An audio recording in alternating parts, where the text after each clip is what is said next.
Graça e paz, meus irmãos. Sejam bem-vindos novamente agora à nossa segunda parte, nossa segunda aula a respeito, ainda no módulo Doutrina de Deus, mas a aula falando sobre a existência de Deus. Na primeira aula tratamos exatamente das provas e do contexto, todo o contexto que cerca a existência de Deus. E agora, nesta segunda aula, nós vamos ver então o inverso. Vamos ver então a existência de Deus negada. Vamos ver a partir de duas ideologias a questão da negação da existência de Deus. Vamos levar nossa mente, nosso coração ao Senhor, para que Ele prepare nosso coração para a mensagem da Sua palavra. Senhor, somos gratos a Ti por mais esta oportunidade que temos de louvar o Teu nome, de adorar ao Senhor através do estudo das Tuas Escrituras.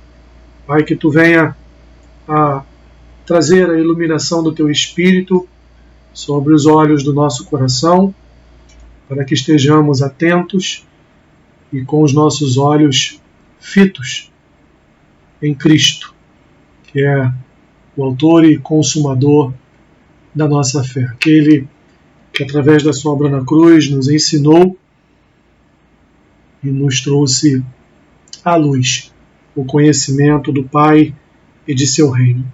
Assim, abençoe cada irmão que estiver assistindo essa aula, que tudo que será dito aqui venha de encontro às necessidades e até mesmo algumas coisas venham de encontro a dúvidas que os meus irmãos possam ter a respeito de alguma coisa. Que eu te peço, a oração que eu faço, em nome de Jesus. Amém. Então, meus irmãos, como eu estava dizendo, na nossa primeira aula, nós vimos questões referentes à existência de Deus, e agora, nessa segunda aula, nós vamos ver algumas questões relativas à existência de Deus negada.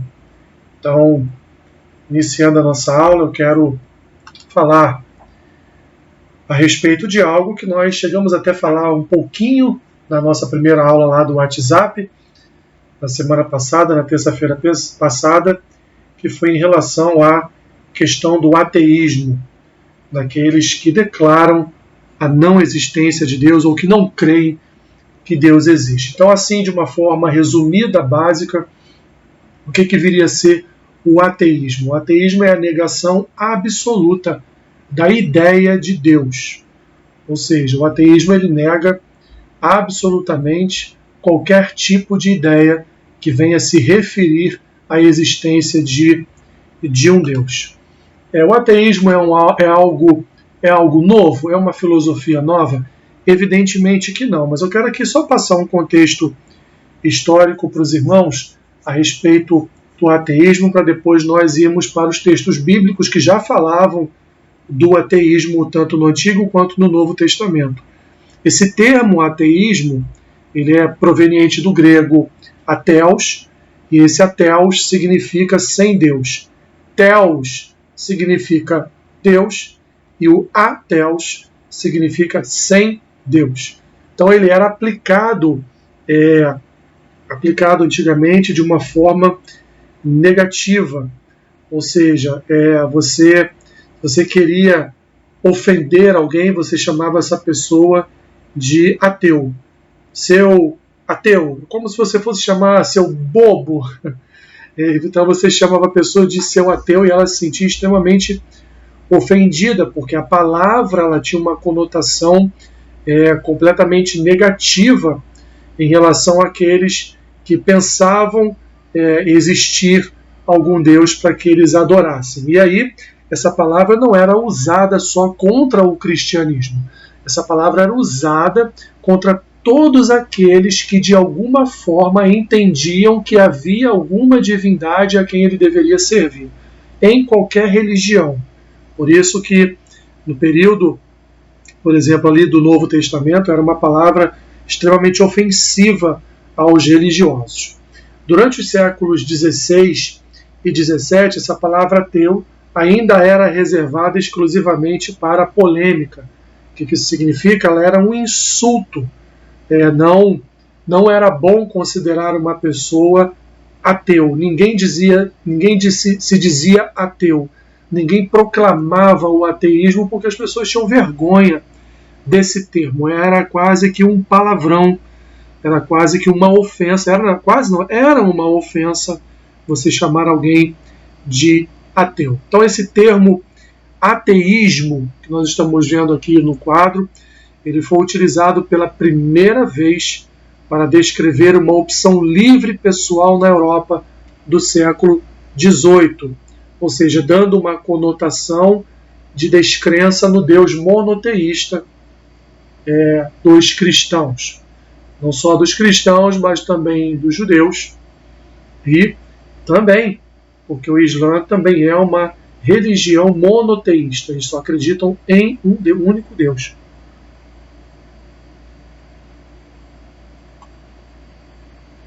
Mas, evidentemente, o ateísmo foi uma ciência mais voltada para o cristianismo, para a negação do Deus dos cristãos. Bem, feita então essas breves e rápidas considerações a respeito do ateísmo, que nós não temos o tempo suficiente para irmos mais a fundo. O ateísmo é, portanto, uma filosofia nova? Não. Abra sua Bíblia aí no Salmo 14. Salmo 14, versículo 1. Vai dizer assim: diz o insensato no seu coração, não há Deus. Corrompe-se e pratica abominação, já que não há quem faça o bem. Então, lá com Davi já ouvia pessoas falar, os insensatos que ele chama aqui, falarem que não havia a existência de um Deus. Quando você vai para o Salmo 53, vamos lá para o Salmo 53. Salmo 53, versículo 1, olha que surpresa. Palavras ainda de Davi, usa o mesmo texto que ele usou no Salmo 14. Diz insensato no seu coração, não há Deus, corrompe-se e pratica iniquidade, já que não há quem faça o bem. Prosseguindo no contexto do Novo Testamento, quando partimos lá para Romanos capítulo 1, a partir do versículo 28, o apóstolo Paulo vai dizer assim: e por haverem desprezado o conhecimento de Deus, o próprio Deus os entregou uma disposição mental reprovável para praticarem coisas inconvenientes, cheios de toda injustiça, malícia, avareza e maldade, possuídos de inveja, homicídio, contenda, dolo e malignidade, sendo difamadores, caluniadores, aborrecidos de Deus, insolentes, soberbos, presunçosos, inventores de males, desobedientes aos pais, insensatos, pérfidos, sem afeição natural e sem misericórdia. Ora, conhecendo eles a sentença de Deus, de que são passíveis de morte os que tais coisas praticam, não somente as fazem, mas também aprovam os que assim procedem. Portanto, toda essa descrição dos gentios aqui entregues a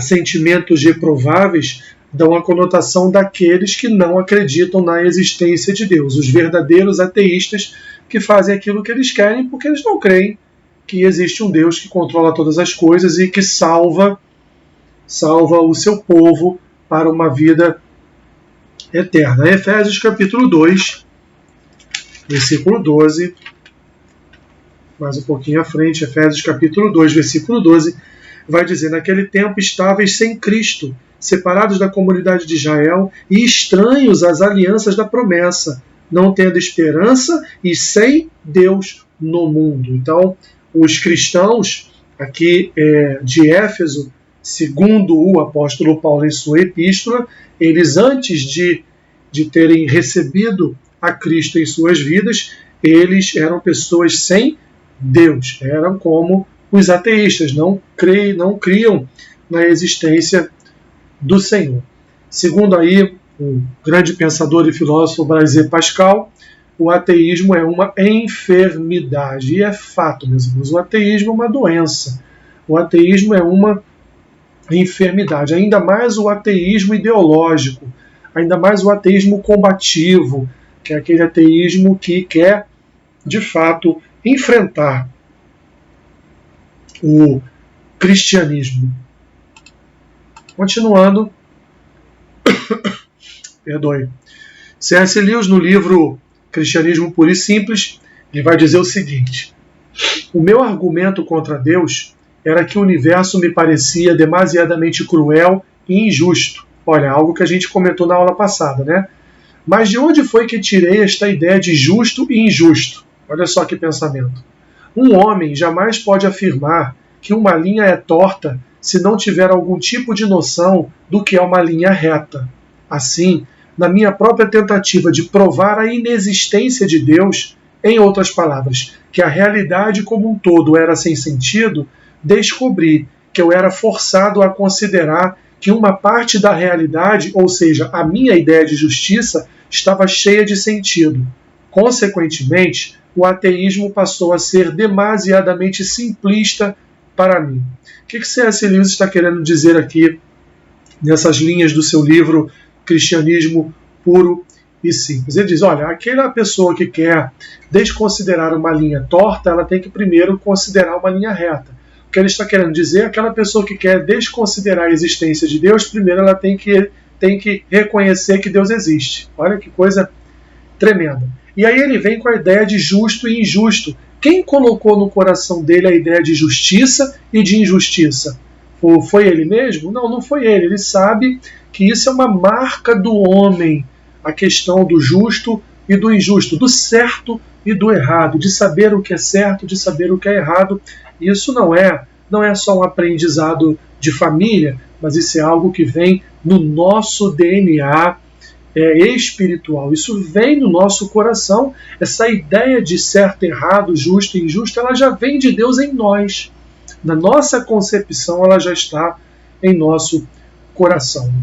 Então C.S. Lewis chegou, porque C.S. Lewis era um ateu antes de sua conversão, antes da sua regeneração. Então ele chegou à conclusão de que, olha, é muito simplista essa minha ideia de ateísmo. Eu não vou mais crer nisso não, porque é uma verdadeira confusão. Ainda dentro do ateísmo, via de regra, uma pessoa vira ateu por conta de alguma decepção que abalou sua alma. Outra coisa que nós tocamos também nos nossos comentários lá no grupo de WhatsApp, na nossa aula, alguém comentou a respeito de sofrimento, de dor. Muitas pessoas tornam-se ateus, muitas pessoas abdicam da crença em Deus, porque elas não entendem como pode um Deus tão bom deixar, permitir que todos esses males aconteçam no mundo. E aí eu respondi para essa irmã que os males acontecem no mundo por causa do pecado, não é por causa de Deus. Deus não tem culpa absolutamente de nada disso. O homem pecou, e a consequência do seu pecado foi, de fato, todo o mal que aconteceu e acontece na história da humanidade. Continuando, então, o ateísmo é um crime contra o homem, pois destrói o senso de justiça da sociedade. Lembrando, então, do texto lá de C.S. Lewis, o homem ele tem a noção do justo e do injusto por causa de Deus. A partir do momento que ele declara que não crê em Deus, o que vai acontecer? Ele perde a noção de justiça, ele perde a noção de bom senso social. Então ele passa a fazer o que ele quer, porque de fato ele não tem um Deus sobre a vida dele, ele não tem ninguém que controle as ações dele. Encerrado então a questão do ateísmo, vem com a segunda e última situação, e essa que trouxe muitas consequências graves para todos nós, que é o existencialismo. E o existencialismo trouxe muitos males sociais, continua trazendo e vai continuar trazendo para todos nós. Esse é aqui uma foto, uma pintura do filósofo dinamarquês Søren Kierkegaard, que é geralmente considerado o pai do existencialismo, mas temos outros autores que também falaram a respeito do existencialismo. Mas, prosseguindo, o que é Qual é a ideia do existencialismo? O existencialismo é a ideia de que o indivíduo é o único responsável em dar significado à sua vida. Olha que terrível. Então nós, segundo os existencialistas, seríamos os únicos responsáveis por dar um significado à nossa vida e em vivê-la de maneira sincera e apaixonada, apesar da existência de muitos obstáculos e distrações, como os problemas da vida. Então, apesar da vida não ser perfeita, apesar de todos os problemas, todos os obstáculos, apesar de todas as tribulações, apesar de todas as nossas limitações, todas as nossas dificuldades que são enfrentadas em nossas vidas, ainda assim eu faço o que eu quero. Eu vou agir da forma que eu bem entender, porque eu sou dono da minha vida e por ser dono da minha vida, eu vou agir da forma que eu quiser. Eu vou fazer aquilo que está no meu coração, de forma que eu atenda aos anseios da minha própria alma, já que eu sou dono de mim mesmo. Olha que terrível, meus irmãos. E quais foram as consequências do existencialismo? O que o existencialismo trouxe de ideologias, filosofias novas? E quando eu falo filosofias novas, eu falo daquelas vãs filosofias que o apóstolo Paulo diz em uma de suas epístolas, que na verdade são heresias. Tá? Então, assim, vamos ver as consequências. Várias heresias, então, vieram e atingiram em cheio a igreja. A primeira delas, o relativismo. E o que é o relativismo? O relativismo é a ideia de que ninguém é detentor de uma verdade única. Ou seja, nós, os cristãos, que temos sob a nossa vida a lei, a palavra do Senhor, não podemos mais declarar que ela é a verdade absoluta, porque hoje nós estamos debaixo da ideologia do relativismo, estamos debaixo aí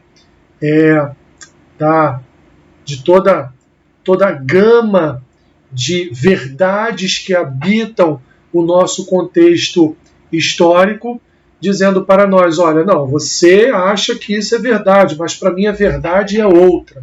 Então nós vivemos numa sociedade relativista, onde cada um possui a sua própria verdade, e assim então cada um vai vivendo a sua vida da forma que quer, como o existencialismo diz, e também de forma relativa, porque eu não tenho uma responsabilidade única com uma verdade única. Eu estou dentro de várias verdades, eu vivo no contexto de várias verdades. Portanto,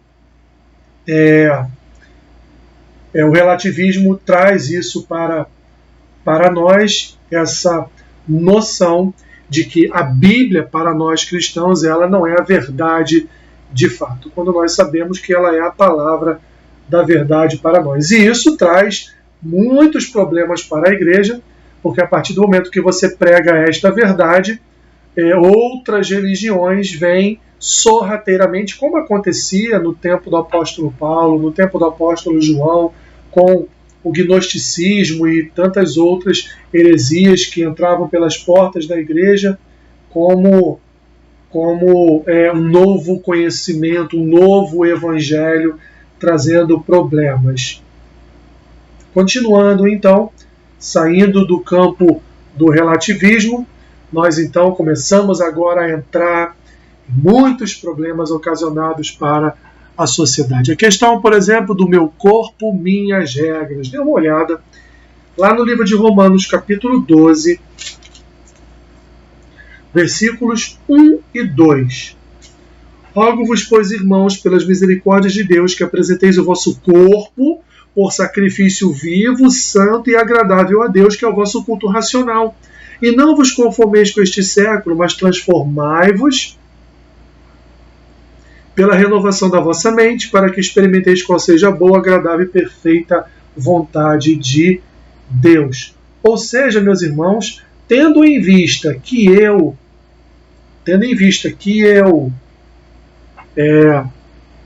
tenho todo o controle sobre a minha vida, como dizem os existencialistas, Tendo em vista que não há uma verdade absoluta no mundo, eu posso seguir várias verdades que eu quiser. Eu então chego à conclusão de que nada tem o controle sobre meu corpo, porque eu faço do meu corpo, se eu faço da minha vida o que eu quero, eu também faço do meu corpo o que eu bem entender. Mas o apóstolo Paulo vai dizer para nós aqui em Romanos capítulo 12, que o nosso corpo, meus irmãos, ele é um santuário. O nosso corpo deve ser apresentado a Deus como um sacrifício vivo, santo e agradável a Ele. Portanto, eu não posso simplesmente abortar um filho, eu não posso mudar o meu corpo, fazer, por exemplo, uma operação de mudança de sexo. Eu não posso transfigurar a minha imagem, que era uma imagem de uma mulher, para uma imagem de homem, uma imagem de homem para uma imagem de mulher. Então o meu corpo, ele não é meu corpo. O meu corpo e a minha vida pertencem ao Senhor e devem servir à obra e aos propósitos de Deus e do seu reino. O apóstolo Paulo ainda vai dizer, lá na sua primeira epístola aos Coríntios, capítulo 6, versículo 12 ao 20, diz assim: todas as coisas me são lícitas, mas nem todas convêm. Todas as coisas me são lícitas, mas eu não me deixarei dominar por nenhuma delas. Os alimentos são para o estômago, e o estômago para os alimentos, mas Deus destruirá tanto estes como aquele. Porém o corpo não é para a impureza, mas para o Senhor, e o Senhor para o corpo. Deus ressuscitou o Senhor, e também nos ressuscitará a nós pelo seu poder. Não sabeis que os vossos corpos são membros de Cristo? E eu, porventura, tomaria os membros de Cristo e os faria membros de meretriz? Absolutamente não. Ou não sabeis que o homem que se une a uma prostituta forma um só corpo com ela? Porque, como se diz, serão os dois uma só carne. Mas aquele que se une ao Senhor é um espírito com ele. Fugir da impureza. Qualquer outro pecado que uma pessoa cometer é fora do corpo, mas aquele que pratica a imoralidade peca contra o próprio corpo. Acaso não sabeis que o vosso corpo é santuário do Espírito Santo, que está em vós, o qual tendes da parte de Deus, e que não sois de vós mesmos, porque fostes comprados por preço? Agora, pois, glorificai a Deus no vosso corpo. Então, o apóstolo Paulo, em 2 textos, e tem mais textos que ele fala do corpo, o apóstolo Paulo, então, ele trata com a igreja do Novo Testamento, do seu tempo, ele trata as questões do corpo como algo que é um sacrifício a Deus. É algo que deve ser cuidado para Deus e não cuidado para nós, não cuidado para o nosso bel prazer. Eu não posso colocar qualquer roupa. As minhas irmãs não podem colocar qualquer roupa, porque o seu corpo, ele é do seu marido, ele é do seu Senhor. Portanto, o seu corpo não deve ser mostrado para outro homem, assim como o meu não deve ser mostrado para outra mulher, porque é isso que diz a palavra do Senhor. Então, o meu corpo e minhas regras, isso não é bíblico, isso não é cristão, isso não é uma ideologia ou um pensamento, aliás, melhor dizendo, um pensamento bíblico. Meu corpo é de Deus. Meu corpo, regras da palavra. Meu corpo, a palavra tem domínio sobre ele. Meu corpo é do Senhor. Continuando então, eu já falei disso aqui, a questão do aborto, né? E nós temos aí vários textos que falam da questão do aborto. O Salmo 139, eu vou fazer a leitura só dele. Acho um salmo maravilhoso. Adoro o Salmo 139. Salmo 139, que é um salmo que diz o quanto Deus tem controle sobre as nossas vidas. Salmo 139, versículos 13 a 16, diz assim: Pois tu formaste o meu interior, tu me teceste no seio de minha mãe. Graças te dou, visto que por modo assombrosamente maravilhoso me formaste. As tuas obras são admiráveis e a minha alma o sabe muito bem. Os meus ossos não te foram encobertos, quando no oculto fui formado e entretecido, como nas profundezas da terra. Os teus olhos me viram a substância ainda informe, e no teu livro foram escritos todos os meus dias, cada um deles escrito e determinado, quando nenhum deles havia ainda. Tremendo, né, meus irmãos? Portanto, o aborto ele é uma consequência não só do existencialismo, não só do relativismo, não só do meu corpo, minhas regras. O aborto ele é uma consequência também desta frase: minha vida, minhas regras. A vida não é nossa, ela pertence ao Senhor, porque, como diz o salmista Davi no Salmo 139, foi Ele que me formou no interior, foi Ele que me teceu ainda no interior, no ventre da minha mãe. Portanto, eu não tenho direito de tirar a vida, de tirar uma vida de um ventre, porque ela não é minha, ela não me pertence, ela é do Senhor. Um outro salmo, Salmo 106, versículos 34 a 38, diz: não exterminaram os povos como o Senhor lhes ordenara, antes se mesclaram com as nações e lhes aprenderam as obras.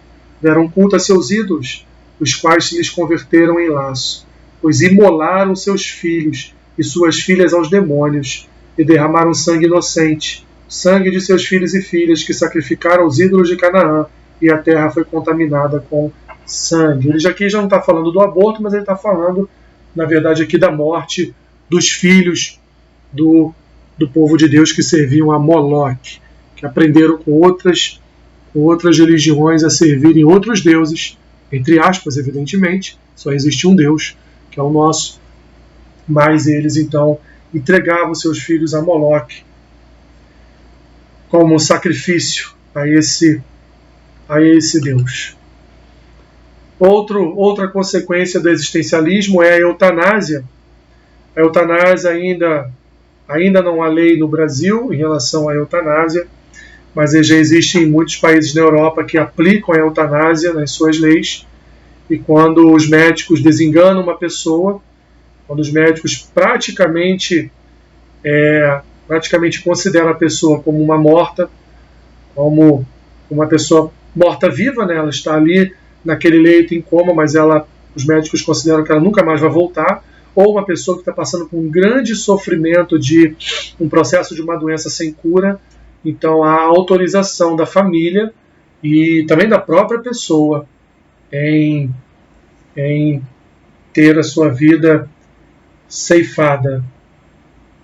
Então, a eutanásia é mais um desses casos em que é consequência do existencialismo. E, evidentemente, o homossexualismo. A partir do momento que eu faço o que eu quero da minha vida, então, se eu sou homem e quero ser mulher, eu vou ser mulher. Se eu sou mulher e quero ser homem, eu vou ser homem. E pasmem, meus irmãos, pasmem com o que eu vou dizer agora. A Defensoria Pública do Estado do Rio de Janeiro, ela tem, já há alguns anos, ela tem proposto algumas ações de cunho a atender um pacto, que é um pacto de São José da Costa Rica, que é o pacto da dignidade da pessoa humana. Toda pessoa tem direito a fazer aquilo que ela quisesse. Por exemplo, vamos aqui explicar melhor. Deixa eu rebobinar. Rebobinei, deixa eu explicar melhor. Se eu não me sinto bem com o meu sexo, eu tenho todo o direito de procurar o Estado e obrigar o Estado a realizar em mim uma cirurgia de mudança de sexo, porque se eu continuar a ser homem, eu vou continuar a estar ofendido com a minha sexualidade e, portanto, eu vou entrar em depressão, vou ter ansiedade, né? Vou até chegar ao absurdo de cometer suicídio, porque eu não quero mais ser homem, eu quero ser mulher. Olha que absurdo, meus irmãos. Então, a Defensoria Pública do Estado do Rio de Janeiro, que não tem mais o que fazer, eles devem ter pouco trabalho, eles então começaram já alguns anos atrás a entrarem com ações no TJ em face do Estado, obrigando o SUS estadual, no caso, a realizar operações de mudanças de sexo. Os cartórios também já fazem alteração na certidão de nascimento, considerando a pessoa, então, uma pessoa transgênica, ou seja, que mudou de sexo e agora quem se chamava Paulo se chama Paula, quem se chamava Alessandro se chama Alessandra, enfim, isso tudo veio a ser ocasionado, uma das consequências do relativismo. Olha o que diz o apóstolo Paulo em Romanos capítulo 1, versículos 26 e 27.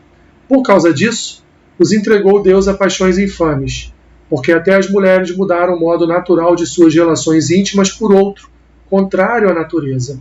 Semelhantemente, os homens também, deixando o contato natural da mulher, se inflamaram mutuamente em sua sensualidade, cometendo torpeza, homens com homens, e recebendo em si mesmos a merecida punição do seu erro.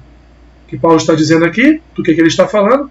Exatamente do homossexualismo, que gerou a homoafetividade, né, que gerou o casamento gay, que gerou, então, até mesmo a adoção por casais gays de crianças, e assim estamos entrando num futuro colapso de uma juventude extremamente possuída por todas essas causas, por todas essas ideologias mundanas e contrárias à palavra do Senhor. E aí, mais uma que é nova, né? Nova. 2, 3 anos atrás, nós estamos aí nessa luta, que é a questão da ideologia de gênero. Já temos decisões de alguns tribunais de justiça de alguns estados do Brasil dando aos pais o direito do seu filho menor mudar de sexo, trocar a sua calça e a sua blusa por um vestido, e até mesmo ganho de causa para crianças que simplesmente não querem mais ser meninos ou meninas. Em alguns outros países, principalmente Estados Unidos, isso tem sido muito comum nos tribunais americanos, crianças então mudando de sexo. A famosa ideologia de gênero, que confunde as crianças, porque a criança ela não tem direito de fazer o que ela quer. A criança ela ainda está sob a batuta e a autoridade dos seus pais. Portanto, se uma criança virar para o pai e disser: pai, eu sou menino, mas eu queria bem ser menina, meus irmãos, esse pai vai fazer o quê? Vai procurar a justiça para mudar o sexo do filho dele? Isso é um absurdo. Isso é um absurdo. Criança ela tem pensamentos terríveis, criança tem vontades terríveis, né? Que a gente até duvida, faz perguntas terríveis. Isso são fases, e as fases passam, tudo passa, né? E cabe a nós, pais, educarmos nossos filhos nos conceitos e nos princípios da palavra do Senhor. Eu não quero me aprofundar muito, mas tem, se você depois quiser procurar, sobre ideologia de gênero, tem um vídeo na Igreja Batista do Jardim Botânico. É só você jogar no YouTube, Igreja Batista do Jardim Botânico, do meu querido pastor Judiclei Santos. Lá você então procura lá nos vários vídeos que tem na igreja, você vai procurar uma aula falando a respeito de ideologia de gênero. E ali, de fato, é uma aula. Eu esqueci agora, perdoe o nome do pastor que ministrou essa aula, mas ele traz todo o histórico, todos os contextos a respeito da ideologia de gênero. Ele conta até uma história muito engraçada de um holandês de 70 e poucos anos de idade, que ele buscou a justiça holandesa para mudar a idade dele. E aí foi negada a ele a possibilidade de mudar a sua idade. Ele queria mudar o seu ano de nascimento na certidão. Vocês vão entender por quê. E aí, no seu recurso, ele então diz para o Tribunal de Justiça da Holanda: olha, mas olha só, as pessoas hoje nascem meninos ou nascem meninas e em determinado momento elas simplesmente decidem mudar de sexo. Ou seja, estamos vivendo debaixo de uma filosofia que eu faço o que eu quiser e aquilo em que eu acredito ser é o que vai valer para a minha vida. Então, olha só, eu quero voltar a ter 40 anos de idade. Isso é um direito meu. Se pessoas podem mudar de sexo, por que eu não posso mudar de idade? Muito esperto esse holandês. Assim, eu adorei a história. Ele conta de uma forma melhor, mais profunda. Mas, resumindo, a história é essa. Então, ele queria mudar a idade dele. E era direito deles. Se as pessoas estão mudando de sexo, se as pessoas estão fazendo um monte de atrocidades por aí, por que eu não posso mudar a minha idade também? Então, assim, meu corpo, minhas regras, minha vida, minhas regras, né? Ideologia de gênero, várias formas ideológicas aí de mudar, inclusive o seu corpo, e por que eu não posso, então, mudar a minha idade? E aí, meus irmãos, o principal instrumento do existencialismo no mundo é isso aí, ó, ONU. E aí, por trás da ONU, várias outras organizações que seguem o seu perfil globalista, como a OMS, por exemplo. Vamos pegar o exemplo da OMS. Meus irmãos, pensem bem comigo. Em novembro do ano passado, a OMS teve a notícia da China de que havia uma epidemia em Wuhan, que é o berço, nascimento do Covid-19. E a OMS, então, espalhou um comunicado para o mundo de que não teria problema nenhum, não iria se espalhar.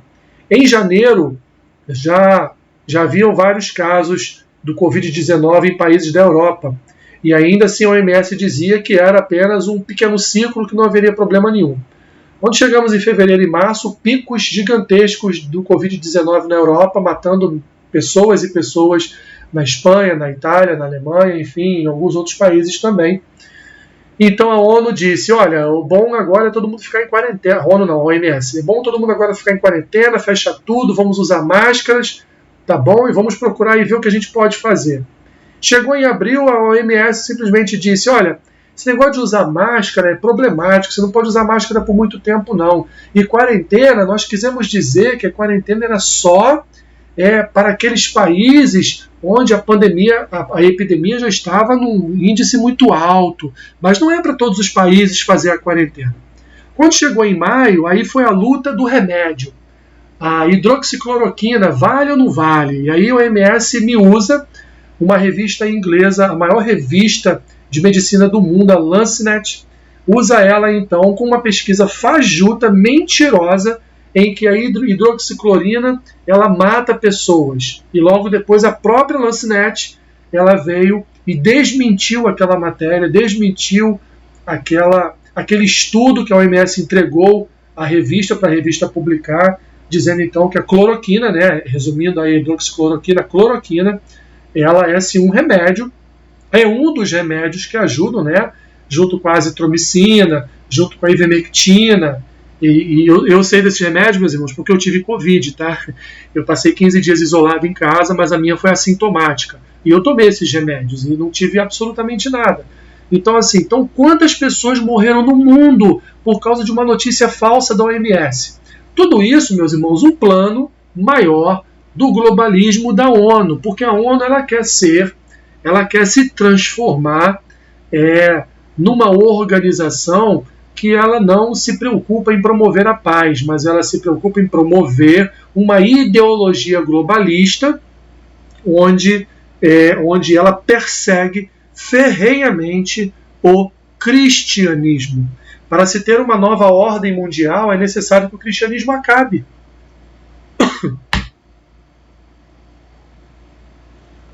Porque o cristianismo, por ser uma religião conservadora, evidentemente, né, não aceita tantas e tantas formas ideológicas que têm sido manifestadas em todo o mundo e combate isso com a verdade da palavra de Deus.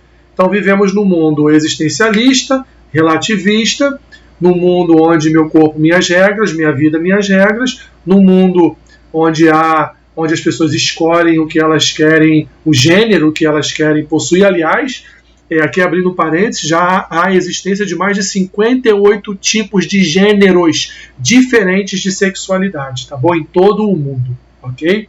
Então a ONU ela é a grande promotora, ela é a grande marqueteira disso tudo que está acontecendo hoje no mundo. Ela é o principal instrumento do existencialismo.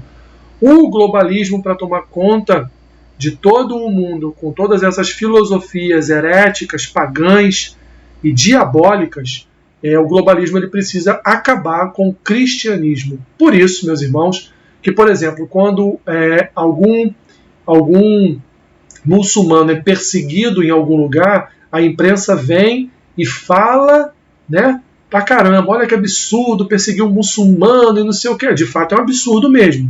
O problema é que quando um cristão é perseguido, ninguém dá notícia disso.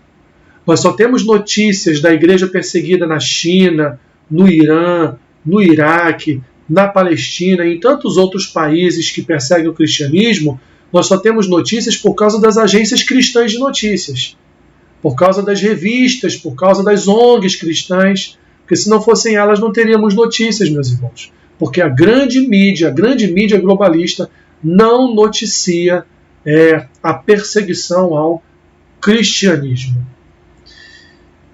Terminada a aula então, meus irmãos, espero que vocês tenham compreendido tudo que foi dito, tudo que foi falado aqui. Eu não sei se é este livro ainda que faz parte aqui da bibliografia que vocês estão estudando. Se você tiver esse livro em casa, leia então as páginas 41 a 60. Se você não tiver, não tem problema, tá bom? Não tem problema nenhum. O que eu quero de verdade é que você leia o Salmo 19 e faça comentários sobre ele em 10 linhas, de acordo com o que aprendemos na lição. Então você vai ler o Salmo 19. Você lembra bem que ele tem duas partes, né? A primeira parte ele fala da criação, da revelação geral, e a segunda parte, a partir do versículo 7, ele vai falar então da revelação específica da palavra do Senhor. Você vai ler esse salmo, vai meditar nesse salmo e vai fazer uma redação de 10 linhas e vai mandar para o e-mail que eu já havia fornecido a vocês, o e-mail lá do Seju, que é seju@icnvni.com.br. Tá bom, meus irmãos? Vamos orar então e agradecer a Deus por mais uma aula. Pai, obrigado por esta aula, somos gratos a Ti. O Senhor tem nos abençoado e proporcionado a nós momentos de alegria em nosso coração por estudar a Tua palavra. Abençoe, Pai, abençoe esta aula, abençoe os meus irmãos que estarão assistindo e que na próxima terça-feira possamos estar juntos, reunidos no grupo de WhatsApp, para que venhamos então ali manifestar a Tua graça, o Teu amor e todo o cuidado com que o Senhor tem cuidado de nós todos os dias. Eu peço as Tuas mais ricas bênçãos sobre a vida dos meus irmãos, em nome de Jesus. Amém. Deus te abençoe rica e abundantemente. Amém.